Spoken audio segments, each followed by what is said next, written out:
नमस्कार.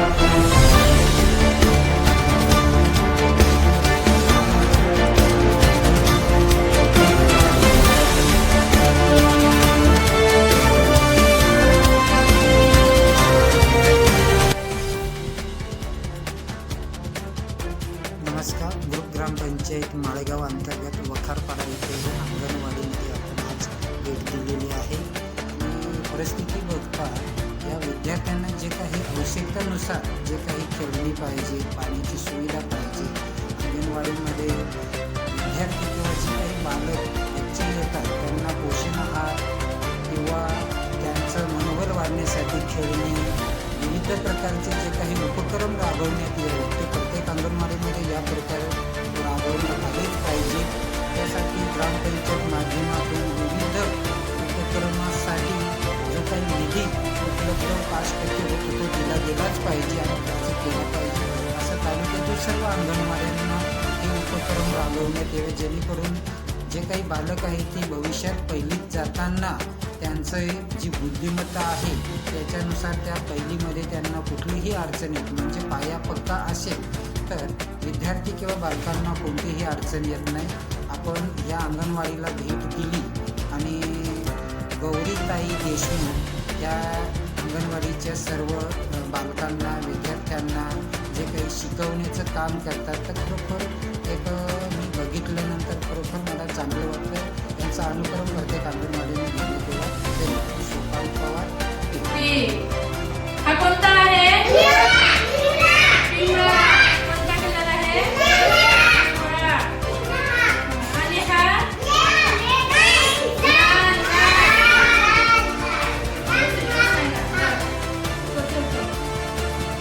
कोणता कलर आहे?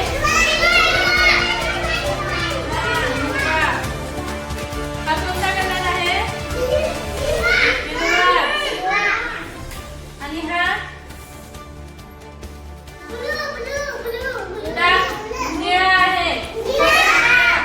निळा. आणि हा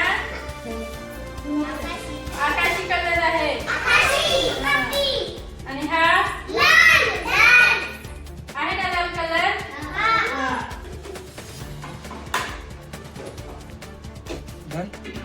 नमस्कार.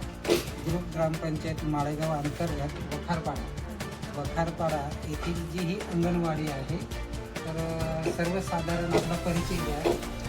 माझे नाव गौरी देशमुख.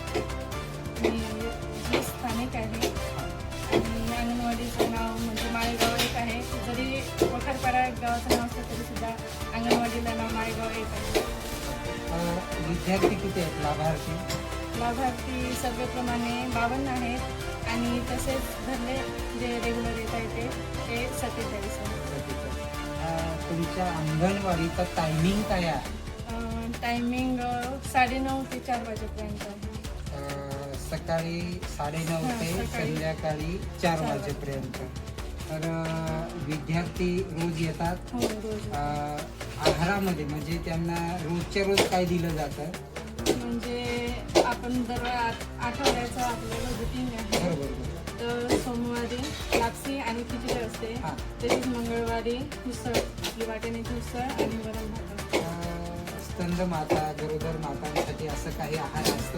स्तंद माता आणि गरोदर मातांचं रोजचं जेवण असतं इथे. वरण भात, भाजी पोळी आणि आपण जेवण त्यांना आणि लाभ घेतात का मुलींना? हां, घेता येणार. पण मग आता सध्या ना ज्या गावामधल्या हे एकच आपल्याकडे. बरं, ठीक आहे. ग्रामपंचायत माध्यमातून 5% रक्कम ही शाळा अंगणवाडीसाठी खर्च केलेली आहे. तर तुमची अपेक्षा आहे का तुमच्या अंगणवाडीसाठी काय सुविधा पाहिजे? पाण्याची सुविधा आहे तुमच्या अंगणवाडीसाठी? गावामध्ये तरी गावामध्ये सुद्धा पाण्याची टंचाई आहे आणि विद्यार्थ्यांसाठी किंवा जे लाभार्थी आहेत त्यांच्यासाठी या अंगणवाडीत पाण्याची सुविधा उपलब्ध करून देण्यात यावी ग्रामपंचायतच्या माध्यमातून. कारण शासन निधी जो 5% वापरला गेला पाहिजे हा अंगणवाडी आणि शाळेसाठी आहे.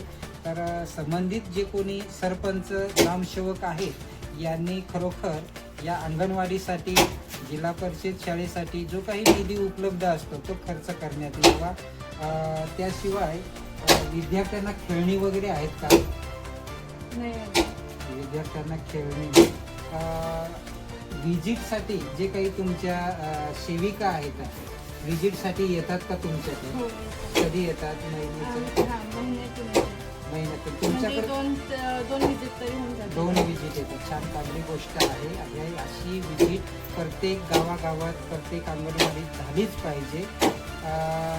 सर्वसाधारण तुमच्याकडे विजिटसाठी कोण ज्या काही सेविका आहेत ते कोण आहेत? आपल्या मंगल गायवण मॅडम आहेत, बरं. आमच्या सुपरवायझर आहेत त्या, आणि त्या म्हणजे विजिट मारतात प्रत्येक अंगणवाडीत स्वतः येतात. तर खूप चांगली गोष्ट आहे. आणि आपण या ताईंची मुलाखत घेतलेली आहे, त्यांच्या समस्या जाणून घेतलेल्या आहे. अंगणवाडी सुद्धा छान आहे.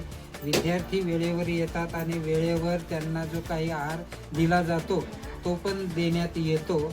तर धन्यवाद.